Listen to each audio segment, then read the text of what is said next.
Hello, my darlings, and happy Monday. Beth's got a spot on her chin. Oh no. I am going to read you some Disney stories. And today's story is Snow White and the Seven Dwarfs. Once upon a time there lived a princess named Snow White. She was a kind and loving girl, but her stepmother, the Queen, was jealous of her beauty. The Queen forced Snow White to do all the hardest work in the castle. Each morning the Queen looked into her magic mirror and asked, "Magic mirror on the wall, who is the fairest one of all?" Every morning the mirror answered, "You are the fairest." But one day the mirror said, "Snow White is more beautiful than you." The Queen did not like this. She was determined to get rid of Snow White. Outside, Snow White scrubbed the castle steps, singing as she worked. A handsome prince riding near the castle heard her lovely voice. He climbed the castle wall and came near her as she stood by the well. When she looked down into the water, she saw their faces reflected side by side. "Hello," smiled the prince. Snow White knew that he was her true love. The Queen heard the prince talking to Snow White and grew angry. She called her faithful huntsman. "Take Snow White far into the forest to pick wildflowers, and leave her there, far from any help," she ordered. The huntsman did not want to do this. "I could not hurt the little princess," he stammered, but the Queen had no pity. The huntsman was forced to obey her wishes. There's that wicked Queen and the mirror. The huntsman led Snow White into the forest. She picked the beautiful blossoms and laughed at the wild birds in the tree. Suddenly the huntsman fell to his knees. "I'm sorry to frighten you, but you must know the Queen wants to be rid of you. Go away into the forest and hide." Snow White ran into the woods. It grew dark and the branches of trees clutched at her dress.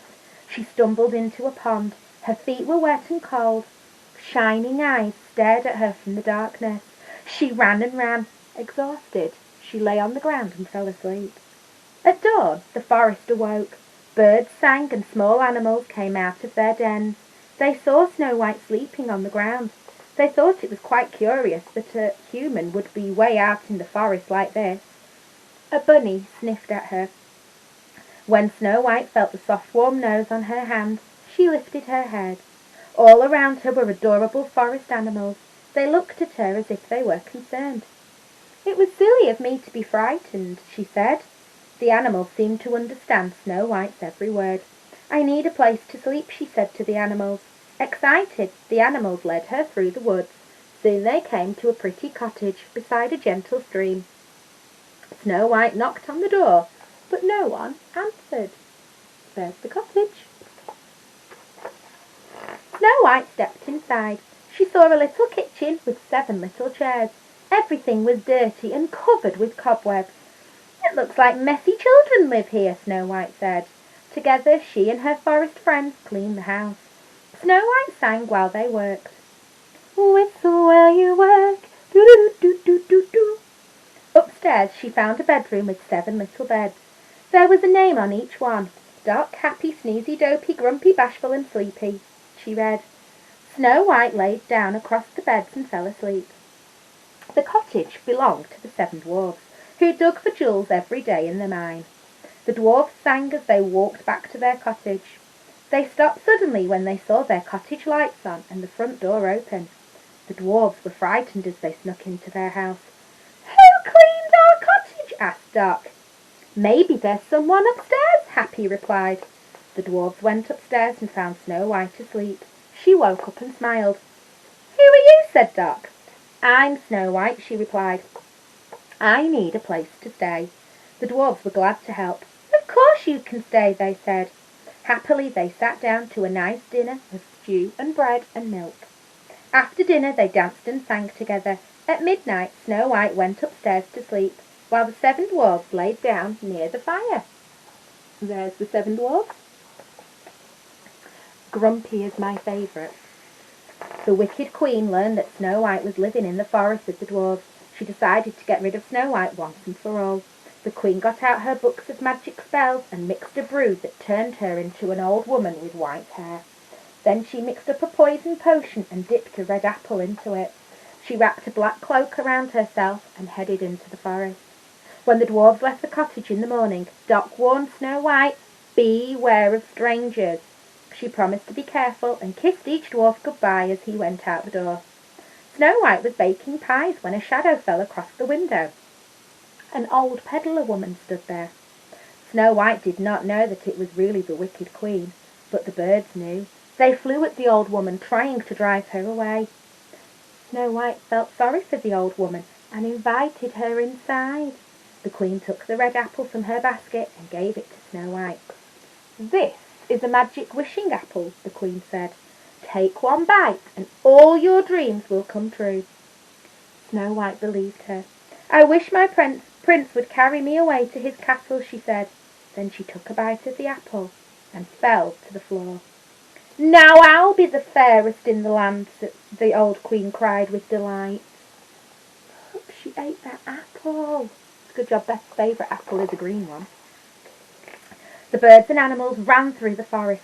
They had to let the 7 dwarfs know what had happened. They reached the mine just as the 7 dwarfs got there. They pulled at the dwarfs' clothes and beards in an effort to get them to understand. "Something is wrong," said Doc. "Maybe something has happened to Snow White." Together the dwarfs and the forest creatures ran back to the cottage. The dwarfs reached the cottage and found Snow White lying very still. The apple remained in her hand. The dwarfs were unable to awaken Snow White, no matter how hard they tried. They were very sad. They built a special bed of gold and crystal and laid Snow White upon it in a beautiful forest glade, surrounded by flowers. Autumn came and went, as did winter. Finally spring arrived. One day the prince came riding by on his white horse, singing a sad, sweet song. He had searched far and wide for his true love. As he came into the glade, the sun shone on Snow White's face. Look, there's Snow White with the flowers all around her and the dwarfs all sad. The prince gazed at Snow White's beauty. He knelt down on one knee and gently kissed her red lips.